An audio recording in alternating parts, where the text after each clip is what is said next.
bienvenidos a Los Puntos a las IES, este espacio semanal de Diario de Cuba, y hablamos de conectividad.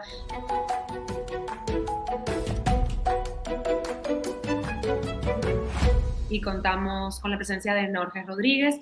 Él en 2013 se inicia como bloguero en Cuba y participa en una campaña por el acceso libre y asequible a Internet, y ya desde el año 2018 es director y editor de Yucabyte, un medio de prensa digital sobre tecnología, activismo, cultura y sociedad. También está con nosotros Darcy Borrero Batista, ella es periodista, integra la Red Latinoamericana de Jóvenes Periodistas y el grupo de trabajo sobre detenciones por motivos políticos, justicia en CJ, y también ha escrito sobre las manifestaciones del 11 de julio, publica con regularidad en Diario Las Américas y también en Yucabyte. Y conectado también Carlos Alejandro Rodríguez, él es periodista, investigó y publicó sobre apagones de Internet en Cuba y actualmente trabaja como editor de Cubanet Noticias. Muchísimas gracias por estar con nosotros hoy. Quiero empezar contigo, Norges, preguntándote cuál es la situación de la conectividad actual en Cuba y cuáles son los principales obstáculos con los que tiene que enfrentarse el ciudadano cubano día a día para conectarse a Internet. La situación ahora de conectividad del país ha cambiado mucho con respecto a los últimos 5 años, ¿no? O sea, cuando inició el servicio de Internet en los móviles en 2018, que fue como el primer momento en el que los cubanos accedieron masivamente a Internet y a las redes sociales. O sea, ha cambiado mucho por precisamente la conexión que presenta problemas hoy de velocidad. O sea, hay varias denuncias alrededor del país de que por problemas de infraestructura o por problemas de conectividad, pues los usuarios no pueden acceder al servicio con calidad de servicio, ¿no? Esa es la situación que hay, y a ello se suma también las denuncias que hacen activistas, periodistas de cortes selectivos de Internet, ¿no? Cuando hay alguna fecha determinada. En estos 5 años también hay que agregar que hemos tenido varios incidentes de apagones totales de Internet, ya sea apagón del servicio de lo que es el Internet y la telefonía, como bloqueos a redes sociales cuando hay algún tipo de protesta o de situación de emergencia en el país y tal. Esa es la situación actual, ¿no?, que tiene la conexión en Cuba. Y un elemento importante que me gustaría agregar es que muchos de estos equipos que se utilizan para todo lo que tiene que ver con las telecomunicaciones son fabricados en China por la empresa Huawei, ¿no?, que son los equipos que utiliza el régimen cubano para la infraestructura de telecomunicaciones. Carlos Alejandro, o sea, de esto mismo que veníamos hablando de los apagones en Internet, bueno, recientemente vimos uno en Caimanera, Guantánamo, bueno, toca prácticamente todo el país, un apagón cuando el pueblo salió a las calles a exigir libertad, a exigir cambios en el país. Háblanos un poco de esto, qué derechos se están violando aquí, cuáles son los objetivos de estos apagones a nivel nacional y con qué frecuencia han sucedido, a la luz de lo que ustedes puedan saber. Yo creo que cuando sucedió la protesta en Caimanera y después el apagón, el gobierno, el régimen lo tenía perfectamente ensayado ya. Tiene un protocolo que aplica en estos casos de manifestaciones o protestas populares. Y como quizás ni siquiera el 11 de julio de 2021 los tomó por sorpresa, o sea, ya ellos tenían planificado qué harían en un caso incluso inesperado como el de manifestaciones populares de ese día. Y entonces ya el régimen ha ensayado unas cuantas veces el asunto de los apagones o los cortes de Internet, que a veces han sido más localizados en determinadas localidades del país o a veces han sido generalizados, como fue el del 11 de julio de 2021, que igual que comenzaron las protestas, primero en San Antonio de los Baños y luego se fueron diseminando por todo el territorio de Cuba. Los apagones también se fueron extendiendo hasta que se convirtió en un apagón nacional general, donde el tráfico de Internet bajó a cero. Hubo algún tiempo en que los cubanos no pudieron acceder a ninguno de los servicios de Internet.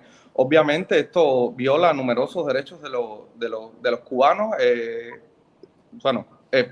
especialmente el derecho a la comunicación que tiene todo el mundo, pero también el derecho a la información, y es la principal es el principal objetivo que busca el régimen cortando la Internet, que los cubanos no se puedan comunicar entre sí, que no se puedan mantener informados y sofocar entonces el brote de protestas que, como bien una vez se inició en San Antonio de los Baños, otra vez se podría haber iniciado en Caimanera y no se extiende el país porque, bueno, el régimen oportunamente corta el flujo de comunicación entre los cubanos. Comunica a los ciudadanos. Darcy, vamos a hablar ya de forma más general, ¿no? Sobre las consecuencias que ha traído para la ciudadanía cubana, para la sociedad civil, para el periodismo independiente también, esta inaccesibilidad a Internet, ¿no? Que el derecho a acceder a Internet, a las comunicaciones, sea pues censurado y sea pobre. Es una fractura lo que genera en la sociedad civil cualquier tipo de restricción, de violación de derechos digitales, porque la falta de comunicación provoca, lógicamente, que no haya una articulación coherente en momentos clave como pueden ser los momentos de protesta.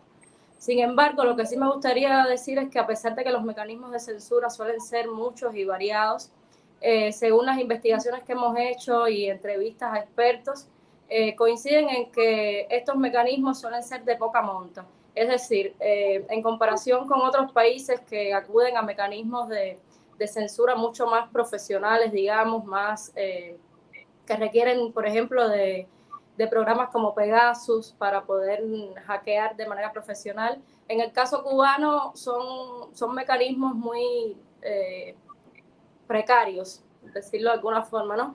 Y, por ejemplo, en vez de hackear de forma profesional, lo que se hace es una violación mucho más directa porque cuando el ciudadano, por ejemplo, está protestando, que luego es detenido, lo que se hace es confiscarle el móvil, revisárselo y lejos de acceder a informáticos que puedan revisar en profundidad el teléfono, lo que hacen es pedirle la contraseña al propio usuario. Es decir, de qué hackeo estamos hablando. Es una violación directa de los derechos de toda persona, ¿no? Y esa es una parte. La otra parte es que en infraestructura, a partir de otra investigación también que hicimos con la periodista Cintia de la Cantera, veíamos que hay condiciones para que el Internet sea más asequible a los cubanos. Sin embargo, hay una intención política de que esto no sea efectivo, que el acceso a Internet no sea tan potente, y entonces, por ejemplo, tengo entendido que del cable submarino y de las conexiones que se pudieran estar utilizando, apenas el 10%. Norges ahí puede profundizar un poquito más tal vez, pero eso veíamos en una investigación, que de la infraestructura disponible, solo un 10% se estaría utilizando en este caso. Gracias, Darcy. Si quieres, Norges, empezar ahondando sobre esta información que nos adelantó Darcy, y también quiero que nos hables sobre las iniciativas y el trabajo que ha hecho Yucabay precisamente para visibilizar este problema de conectividad. Esto que mencionaba Darcy, yo creo que es importante, ¿no? Porque el régimen ingresa alrededor de 1.600, 1.500 millones de dólares por concepto de telecomunicaciones, y solamente invierte en infraestructura, en lo que tiene que ver con equipos y demás, alrededor de 100 millones. Entonces, la diferencia es realmente abismal, ¿no? Entre lo que ingresa y lo que luego pone de dinero, ¿no? para la infraestructura. Y bueno, el trabajo que ha hecho Yucabay es precisamente mostrar esto. O sea, hasta el momento en que se hizo esta investigación, en el que se hizo un análisis entre ingresos por concepto de telecomunicaciones y el gasto por concepto de infraestructura, no había datos que pudieran como confirmar esto. O sea, teníamos la idea de que se generaba, que TESA generaba muchos ingresos y que se invertía poco en lo que era la infraestructura, pero no había datos hasta el momento de eso. Lo otro que hemos estado haciendo es llevar un registro, ¿no? de lo que nosotros llamamos violaciones de derechos digitales, ¿no? O sea, el cambio a nivel mundial hacia el ciberespacio, o sea, el cambio que ha hecho la sociedad hacia el ciberespacio, donde todo ocurre, casi todo ocurre en el ciberespacio, ha puesto a las organizaciones internacionales a plantearse este tema de los derechos digitales. O sea, los derechos de las personas, los derechos humanos, también deben respetarse en el ciberespacio, en Internet. Y entonces en el caso cubano muchas veces pues, se violan ahí el derecho a la libertad de expresión, estos intentos de hackeo, por ejemplo, que muchas veces vienen del mismo gobierno, o el ciberacoso, que es otro tema y otro concepto nuevo, que muchas veces muchos activistas sufren ciberacoso por estas cuentas troles de redes sociales. Entonces, ir llevando un registro, ¿no?, de lo que sucede con respecto a estos temas ha sido parte del trabajo de Yucabay. Por otro lado, también le damos seguimiento a todo lo que en materia de informatización, que es como le llama el régimen al proceso de digitalización, pues ellos realizan y cómo esto ha estado vinculado o está vinculado mayormente con instituciones militares como el MININ o el MINFAR, ¿no? Muchas de las empresas vinculadas a todo este proceso de informatización pues están vinculadas, están subordinadas a instituciones militares. Eso es un caso, yo diría que no único en Cuba, pero pocos países llevan eso, quizás China o Rusia pues lo lleva así a ese nivel. Y bueno, ahora recientemente pues hemos publicado dos investigaciones o sea, que explican las relaciones entre el régimen cubano y China, ¿no? En temas de ciberseguridad y también con Rusia, ¿no? Esta relacionada con Rusia pues la publicamos recientemente. Darcy fue la autora de esta investigación. Entonces, la idea es eso, ¿no? Darle seguimiento a todo el proceso que inició, y en esta investigación del tema de Rusia, pues lo comentamos, ¿no? Con una frase de Ramiro Valdés en 2007, en una conferencia sobre tecnología en La Habana, en la que decía que el potro salvaje de la Internet había que domarlo, ¿no? Entonces, basado en ese concepto es que el régimen ha aplicado pues toda esta política de informatización, o sea, apertura del tema de Internet, de este sector, pero con mucho control, ¿no? La metáfora del potro salvaje que hay que domar. Entonces, nosotros lo que hemos hecho es pues darle seguimiento a eso y mostrar pues cómo ellos están tratando de domar ese potro salvaje que además le genera muchos ingresos. Carlos, quiero continuar contigo hablando justamente de estos cortes de Internet que están del gobierno, ¿no?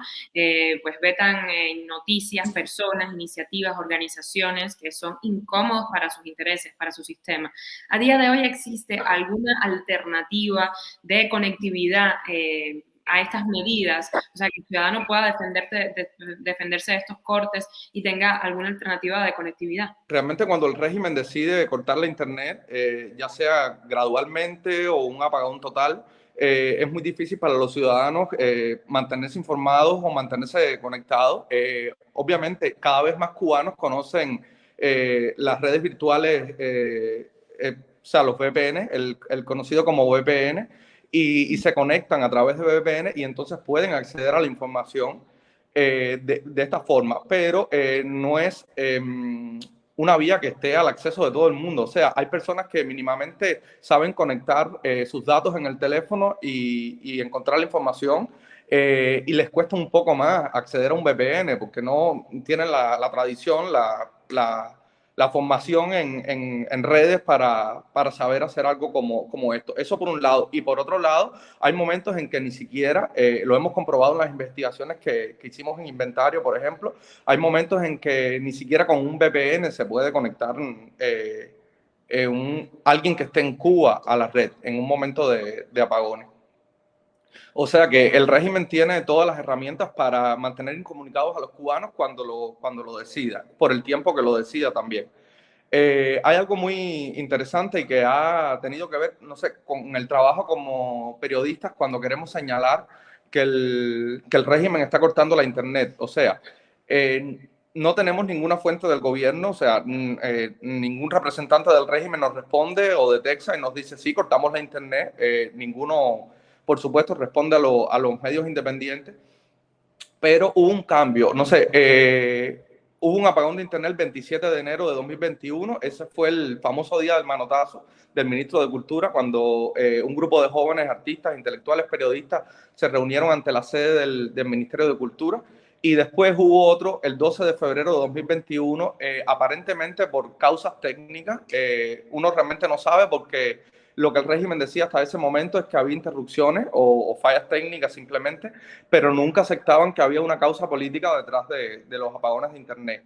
Eso cambió el 11 de julio de 2021, cuando una funcionaria de Texas, en una llamada telefónica que fue grabada por Inventario y publicada también en Twitter, reconoció que el Internet había sido cortado por orden de la máxima dirección del país. Creo que exactamente esa fue la expresión que usó.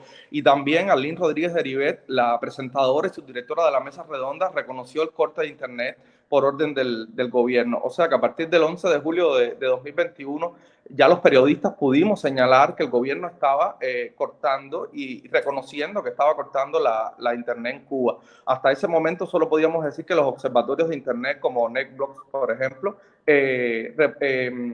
reportaban una caída del servicio de Internet en Cuba. Pero yo creo que el 11 de julio de 2021, el 11J, fue determinante para reconocer ya la responsabilidad del gobierno detrás de la incomunicación de los cubanos, de los cortes de Internet. Sí, que fuera claro también para la ciudadanía. Darcy, tanto en su intercambio con Estados Unidos como en otros países del mundo, las telecomunicaciones han sido una importante fuente de ingresos para el gobierno cubano a través de la empresa estatal ETEXA. ¿De cuánto estamos hablando aproximadamente, a luz de la información que ustedes pueden tener ahora? Sí, nosotros hicimos una investigación hace alrededor de un año y logramos levantar una cifra de entre 2005 y 2019.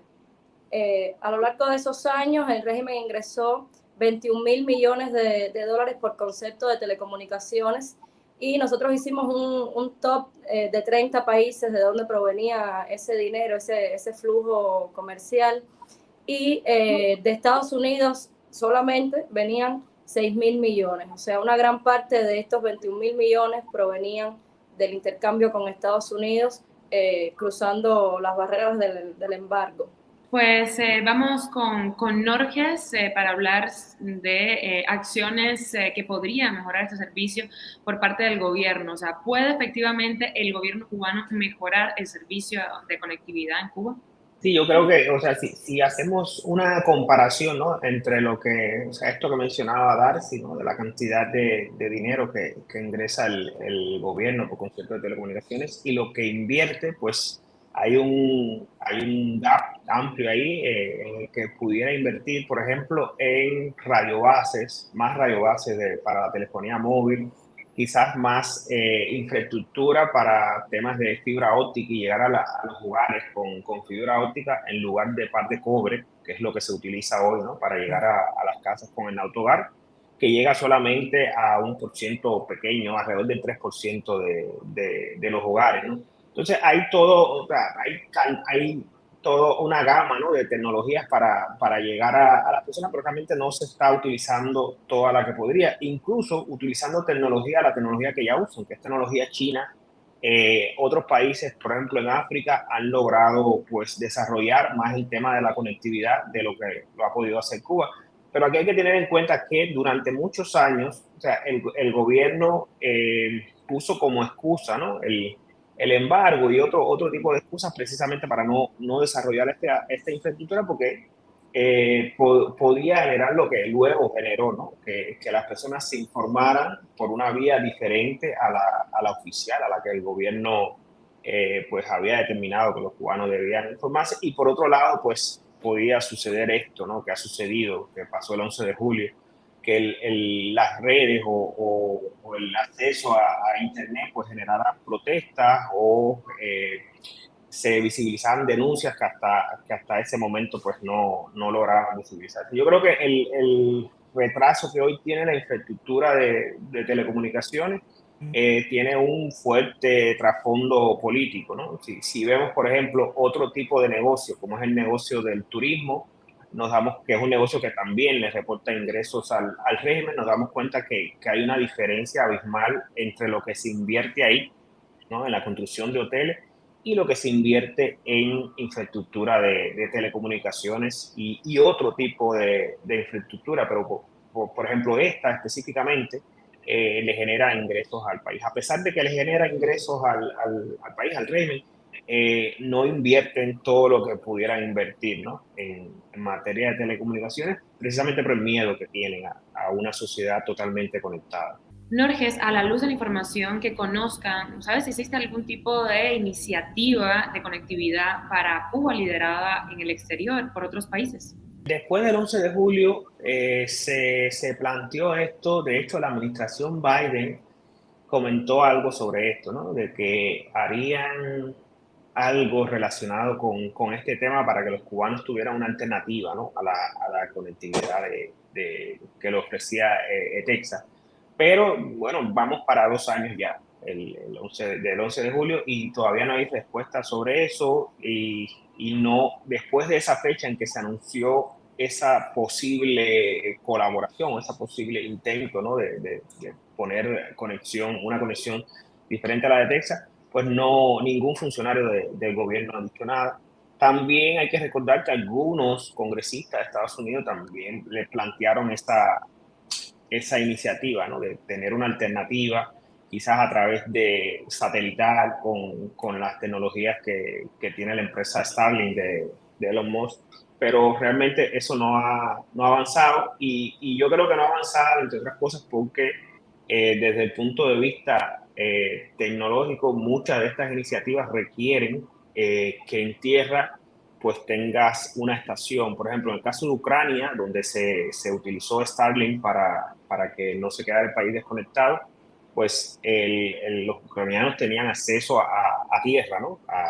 A estaciones en tierra, y en el caso de Cuba, pues ahora mismo eso es imposible. El régimen no lo va a permitir. Habría que esperar a ver si llega pues una tecnología que no utilice estaciones en tierra y que permita a los cubanos conectarse. Carlos Alejandro, pues estamos viendo una ola de migración tremenda, sobre todo en los últimos años, de cubanos que bueno, salen a diferentes países del mundo y quedan separados de su familia, y por lo tanto la conectividad es fundamental, ¿no? Para que estos lazos permanezcan. ¿Puede la presión de una comunidad cubana a nivel internacional lograr un cambio en la conectividad en la isla? Yo creo que sí. Realmente cuando hemos chequeado todos los reportes de cortes de internet durante protestas, también nos hemos encontrado con muchísimas personas, exiliados o migrantes cubanos desde cualquier parte del mundo, que están reclamando por la violación de sus derechos y los derechos de sus familiares. O sea, porque personas que no están involucradas en las protestas también son afectadas, que no pueden, o sea, que pierden la comunicación con sus familias, con sus allegados en Cuba. Y creo que sí que todas estas violaciones de Texas y del régimen a los derechos de los cubanos a comunicarse pueden presionar en algún momento. También hemos visto que al régimen esto le importa poco. Cuando tiene que cortar la internet, la corta, y no le importa si está afectando la comunicación de nadie. Realmente lo único que yo creo que preocupa en ese momento es impedir que las protestas se propaguen por toda la isla. Y entonces a corto plazo no les importa afectar esta comunicación, pero creo que sí, que poco a poco se van a volver más cuidadosos y tratarán de afectar menos. No porque les importe mucho, como había dicho, pero sí para evitar el alcance de este tipo de cortes, o sea, la repercusión de los cortes y la reacción de la gente, de los cubanos dentro y fuera de Cuba. Darcy, estamos viendo pues un aumento de esos lazos entre Rusia y el gobierno cubano por el apoyo precisamente cubano en todas las votaciones internacionales a la invasión de Rusia y Ucrania.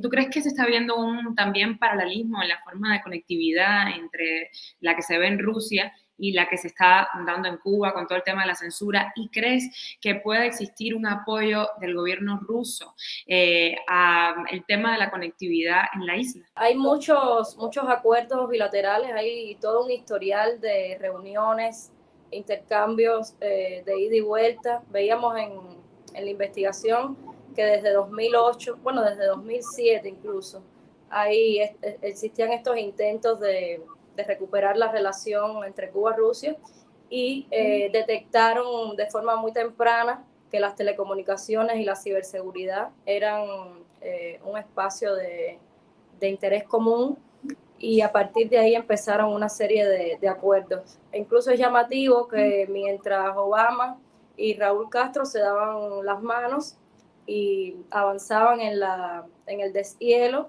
pues justamente por detrás del telón, o no por detrás, pero sí de manera menos visible, el hijo de Raúl Castro, Alejandro, se reunía en Rusia con altos mandos. Y bueno, sabemos que la ciberseguridad es un área que realmente les interesa mucho, y hay hasta un acuerdo de protección de secretos, de datos secretos de las dos naciones, y eso un poco enrumba todo lo que se produce luego en materia de acuerdos bilaterales, ¿no?, en torno a las telecomunicaciones y la ciberseguridad.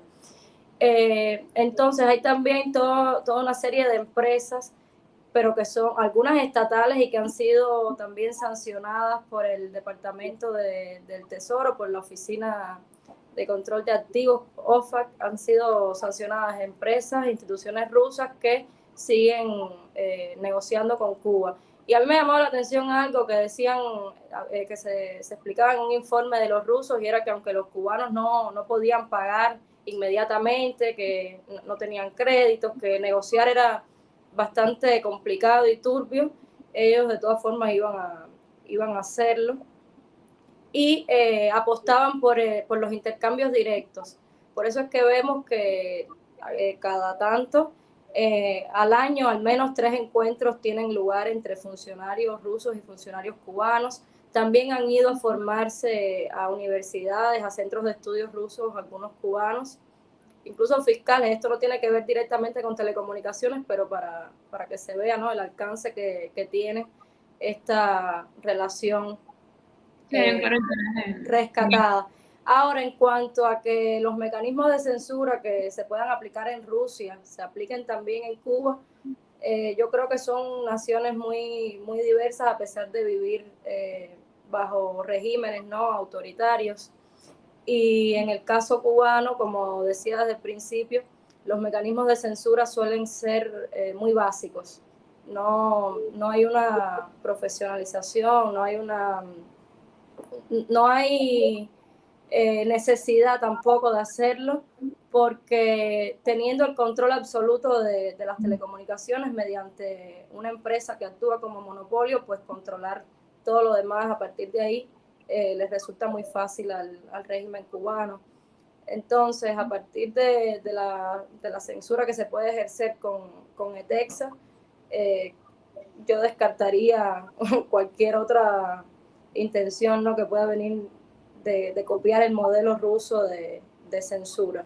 Norge, ya para terminar, leímos en Yucabay sobre la apuesta del régimen cubano por controlar las remesas a través de ETEXA. Veníamos hablando de este organismo. ¿Qué consecuencias pudiera traer esto? Esto viene, y hay que aclararlo primero, ¿no?, del uso que empezó a hacer la ciudadanía del saldo de móvil. O sea, informalmente muchos cubanos utilizaban el saldo del teléfono móvil como moneda, o sea, para intercambiar bienes y servicios.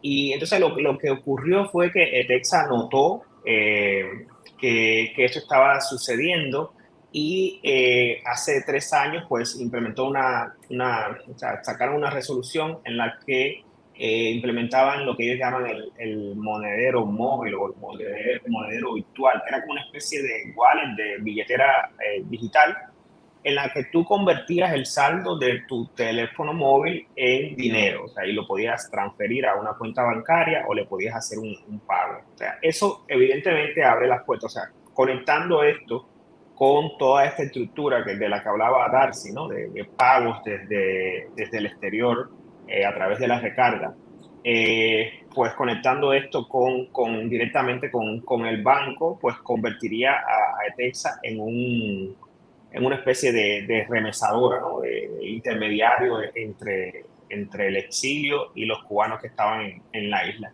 Es significativo que ellos en los últimos 3 años cambiaron esta resolución como 3 veces. Hay que ver porque la licencia que tiene Texas de Estados Unidos, ¿no?, para todos estos temas que tienen que ver con con telecomunicaciones pues no incluye este tema de las remesas, pero teniendo en cuenta que existe algo a nivel mundial que se ha utilizado mucho en África que se llama banca móvil, que es precisamente esto, ¿no? O sea, las personas no tienen dinero en zonas alejadas quizás y utilizan el saldo del móvil como fuente de intercambio, como dinero digital. Entonces yo creo que ellos están tratando de apostar a eso, teniendo en cuenta que el panorama de las remesas se ha complicado, sobre todo después de las sanciones de la administración Trump. Incluso con la apertura de esta administración en tema de sanciones no ha cuajado, no está al nivel al que estaba antes de las sanciones de la anterior administración.